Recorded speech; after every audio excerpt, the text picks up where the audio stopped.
Hello, and welcome to Digital Publishing Online. And this is Lisa Gabrielle.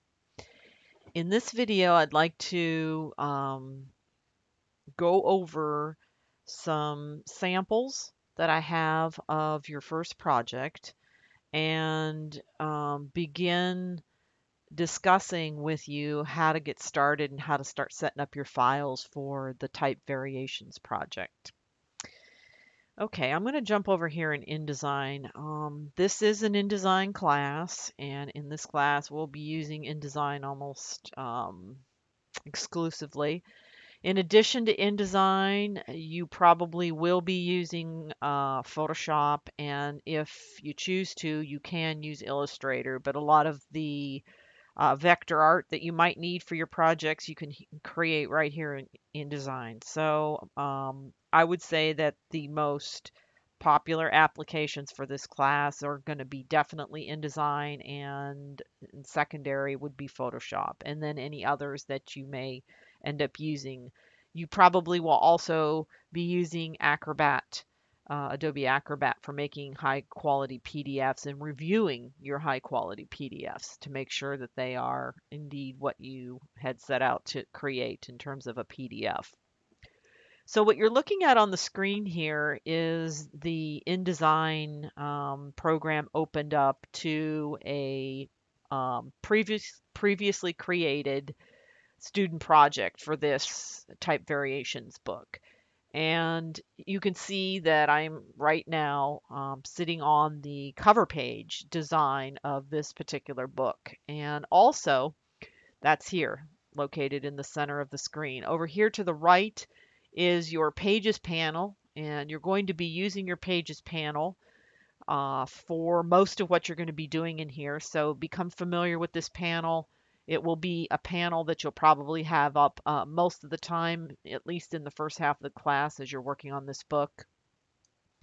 I have some parameters I've set up in this Pages panel, which I'm going to go over with you in another video. This is just an overview real quick. But what I'd like to show you here is what it is you're going to be doing for your book project. So let's call our attention here to the first half of this Pages panel, which is showing you the area where you create your master pages. So looking at the master page section of your Pages panel, you'll notice that you have a master page set up for each chapter, so to speak, or phase of your book. So again, the information that's here in this area right here, and I actually can't highlight, but I'm kind of circling my cursor here. The information that's listed here, this is your master pages, directly reflects what you have in your phases section of your project. So for every phase in your book, you're going to have a master page over here. So here's the first one called alignment. If you go back and look, the first phase is alignment. The second phase is weight contrast.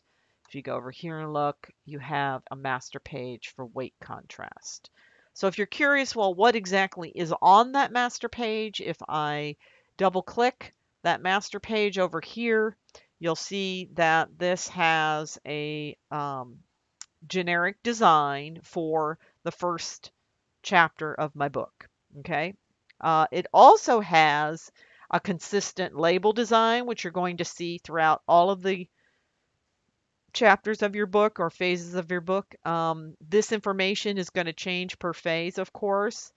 Your page number will be placed here in your master page as well, and we will go over how to do all of that. I just wanted you to see a finished product before we actually get into kind of deconstructing or tearing apart and doing each step at a time. So you've got this area at the top of the Pages panel, which is your master page area. The other half of the Pages panel is your actual document pages. So if I double click here, it takes me back to the cover page. This is a blank page in between my cover page and my table of contents. Here's my table of contents and a dedication page and so on. And if I scroll down more, you'll see now here's an example of an individual section page, and that area is called out here in the let's see, phase sections, I believe. Yes, you're going to have phases, and then in between each one of these phases, you're going to have like an introduction page that kind of introduces that particular phase. So here we are introducing phase one, alignment, and then the next page gets into showing me designs using alignment.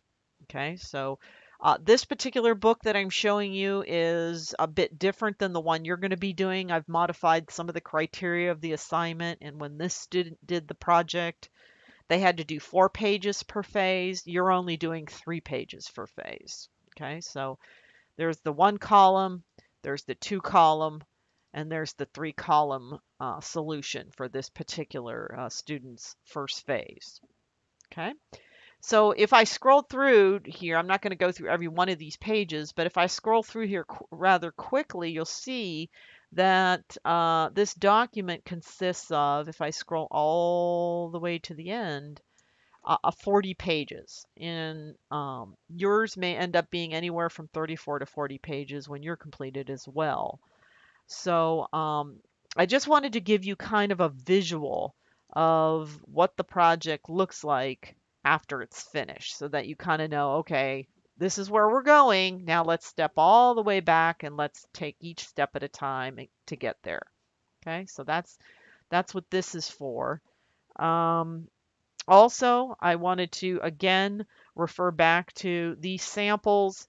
Don't forget these samples right here are all posted in the classroom and available for you to download and take a look at. These are all examples of 3 solutions that were done for this project by 3 different students.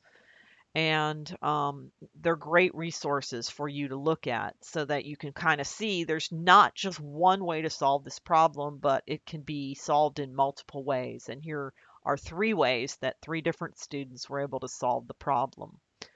But one thing I want to say about the downloading these PDFs, I posted them into the classroom, but each one of these final books are relatively large in size. So when you attempt to go and download them from the online classroom, you're going to need to wait for a period of time for them to download before you can actually open them up in Acrobat and look at them. So just make sure that you don't like try to jump the gun and click it real fast and want to look at it immediately, because chances are you're going to have to wait a period of time to get it to download, because I believe, each one of these PDFs may be anywhere from 10 to 15 megs in size. Okay, so I highly recommend that you take a look at these resources that I have in the classroom. I did not post this because I will be referring back to this. This is something that I'm using in my demonstrations, and it's a great resource to kind of give you an idea of where you're going with this project. Okay, so I'm going to continue on with a series of videos that are going to go through how to get your pages set up in InDesign for your Typefaces book.